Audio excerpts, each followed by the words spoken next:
Hey you guys, it's me, KTB, and it's now that time of the month for Q&A time. And this one's my second one on my channel, so I'm really happy. I didn't get quite as many questions as last time, but I still got quite a few.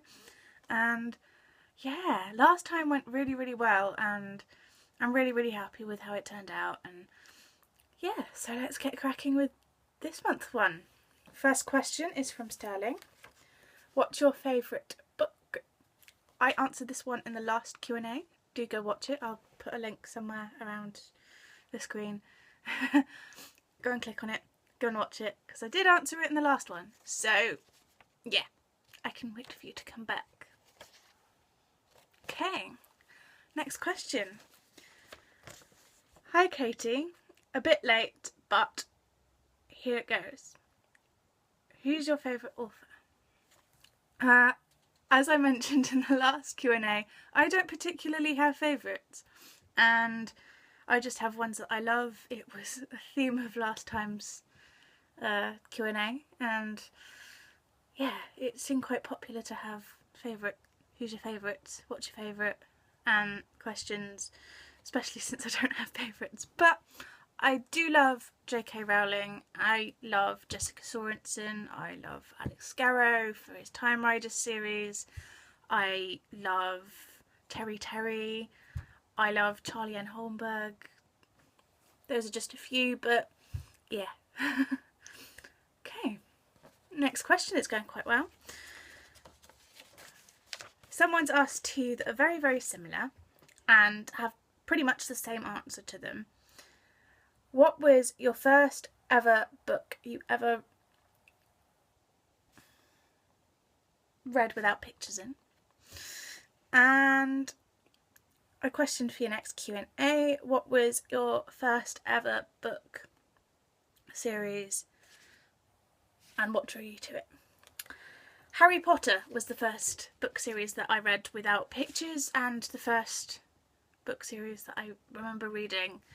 My parents used to read it to me when I was tucked up in bed before I could read, because they were published the year I was born, and I got the first three courtesy of my nan. And so my dad and mum thought, you know, why not, let's just read them to her. And then they got engrossed, and because I heard how engrossed they were with it, I kind of read it and got engrossed myself. And I've probably read each book about 40 times each,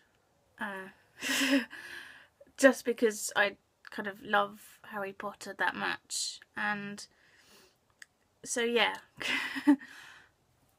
Harry Potter all the way. So yeah. Okay, next question. This was one of the harder ones that took me a while to kind of come up with a really solid answer for. If you were offered to write your own book, what author would you take inspiration from, and why? And what would the book be about? I would probably, just to answer the first bit, unless I had 6 million subscribers or I was famous from doing something else, I probably wouldn't be offered a book deal anytime soon, because it works the other way around, mostly since publishers don't really offer them. If kind of, say for example, Bloomsbury came up to me and said, we'd like to offer you a book deal, not that it would probably happen. They do mostly kids stuff, and it was their children's department asking, and I end up writing something akin to 50 Shades of Grey. You can kind of see the confusion where they might think, this is not kind of what we were looking for, but we wanted you to write us a book. It could very easily happen that way, but you kind of, because if you were offered from someone, you would end up having to be writing to a similar style and a similar storyline to what they already produce, because that's what they would normally choose if they'd been sent to you. to them. So I probably wouldn't get one. Inspiration is a very, very funny thing. More often I get inspired when I've already written a lot of my idea or written down a lot of the actual words that are going in to any stories, and it comes from anywhere. It's not just from books, it's not just from authors, it's not just... I get it from CDs, I get it from other people, I get it from video games, I get it from watching TV, watching movies. There are so many other ways I get inspiration. Someone could say some random comment that is part of a conversation they're having, and suddenly it's in there going, oh, I could use that. Or I'm listening to a song and there's just one word that just triggers something that means, oh, that could be a really good title, or oh, that would actually really work. Or sometimes I read a book, I don't think about how it could be inspiring, and then a long time later I come to write a piece that, you know, ends up going, okay, I need an element like this. Oh, I could use that element from the book I read a year ago and kind of adapt it into my own new element, so to speak. So inspiration comes at any time for me. I wouldn't normally go, okay, I'm going to take inspiration from this author and I'm only going to take inspiration from this author, and if inspiration doesn't come, I'm going to sit and stare at it until I get inspiration, because it doesn't work that way. And yeah, so I couldn't really say a particular author that I would take inspiration from, because it's something that just happens for me, and it happens after I've written something, because then I know kind of the confines of the story and the confines of which my brain kind of knows what inspiration is needed, rather than the other way around, kind of, because otherwise it's too big an ask on my brain. And if I were to kind of have a look for inspiration on anything, rather than just inspiration on one particular element.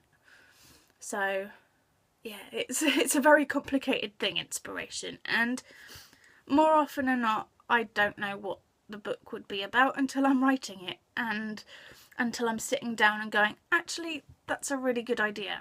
And yeah, so it's not something that I can predict in the future, for creative endeavours are a little bit weird that way. And so, because as you said, something might just kind of pop in, and because I do still get inspiration from, you know, before writing sometimes, but it's not often. It's more inspiration for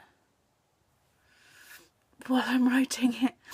So it works a little bit differently for me, and some other people find inspiration elsewhere. So yeah.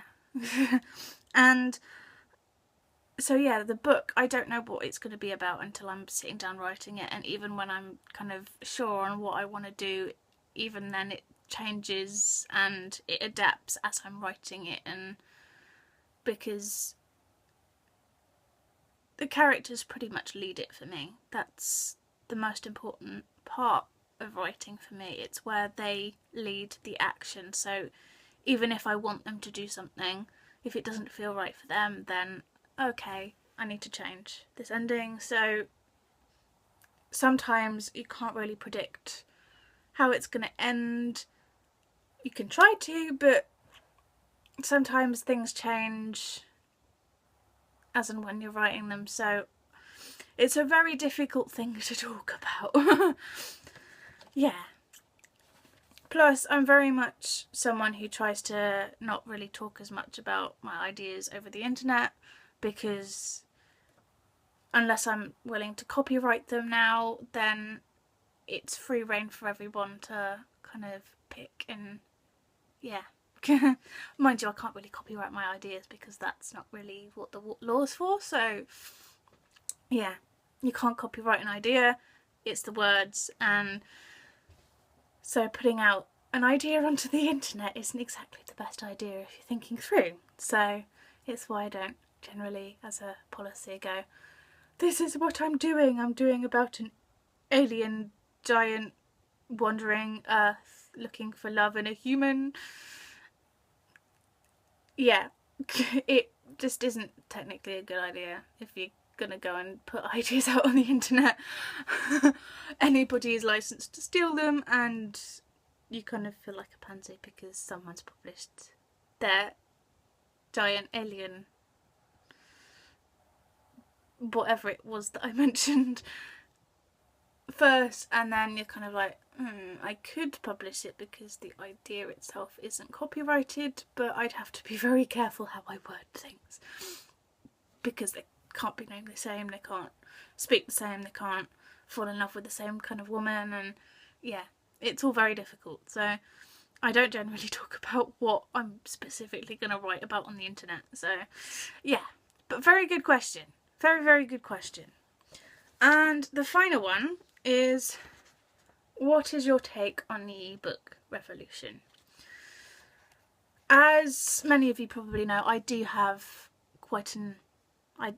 of read ebooks. I have quite an extensive library on my Kindle, and so I do read a lot of ebooks, but I also read paperbacks from time to time because sometimes it's just cheaper to get a second-hand copy of a book rather than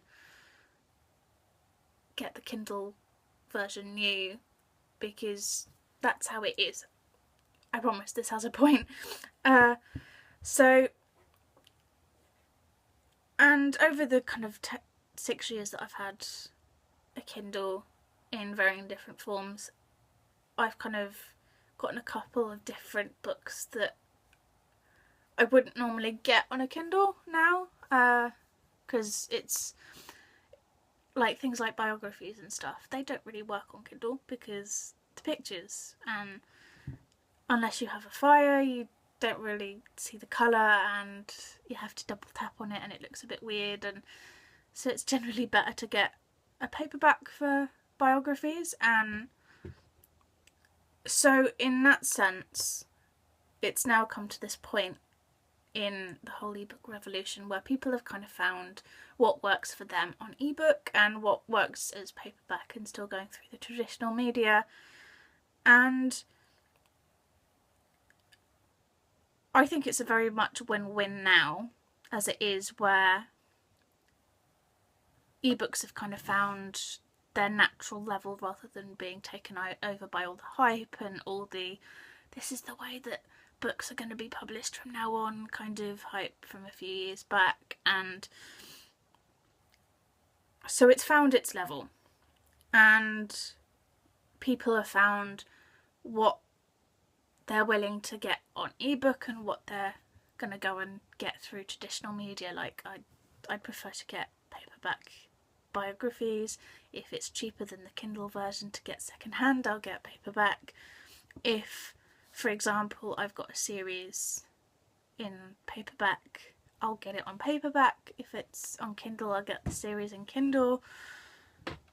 There are so many different elements about what personal choices each person makes, and it's very much open to people becoming a very much hybrid way of looking about it, in the sense that I think the majority don't really rely solely on one thing. Like some people don't solely rely on Kindles, and they don't solely rely on ebooks unless for some reason you kind of never had an ebook or ebook reader and you just don't fancy it.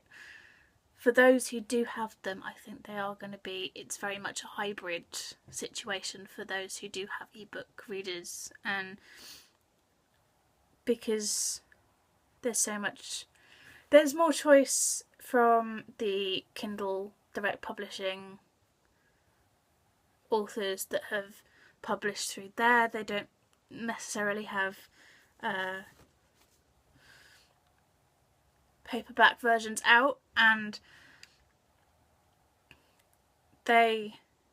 so you can always get through some new authors that don't necessarily have paperback versions, and you can find new authors through there, and you can still have the best of paperback as well. But yeah, this is going on a little bit too long. This was one of the ones that I found really difficult to phrase, and because there's so many different ways to go about it, but the ebook revolution has now created essentially a win-win situation for everybody who has one, because while paperback has kind of, according to the major 5 publishers, gone back up for them, even though they're setting their Kindle prices at a little bit higher than some may kind of want, because I know that there was some Kindle books at £8 that I've seen, and kind of I'm going, I'm not going to buy an £8 Kindle book, come on, I'll wait until it's kind of gone down under £5, thank you, because there's not the cost to send it. And for me, that, like I've said, it creates a win-win. You get better paperbacks because they're trying hard to kind of attract you to buying paperback, and I heard that some publishers have made sure that they've got really attractive covers, which great, because the attractive covers are, you know, really coming back into fashion, and there's so many that I have that are really attractive, and then it's just created a win-win situation in publishing. I know I'm rambling a little bit, but in questions that I find hard to kind of answer, it ends to happen because it's yeah, trying to word it right. So in the sense of win-win situations, I get cheap books on Kindle, I get to read really great books on Kindle, I get to take as many as I like on holiday, but I also get to get some really nice attractive covers on paperback, and I get to have an overall much better reading experience because there's both, and because ebooks have now found that natural line where they're selling because people want the ebooks rather than because they think that ebooks are gonna be the only way you can read in the future. So yeah, pretty much my thoughts. If that made sense to you, well done. Please do continue to ask me questions in the comments below, and please tweet me at AngelB995 for even more questions to ask, and I will answer in next month. And yeah, so bye bye. See you next month.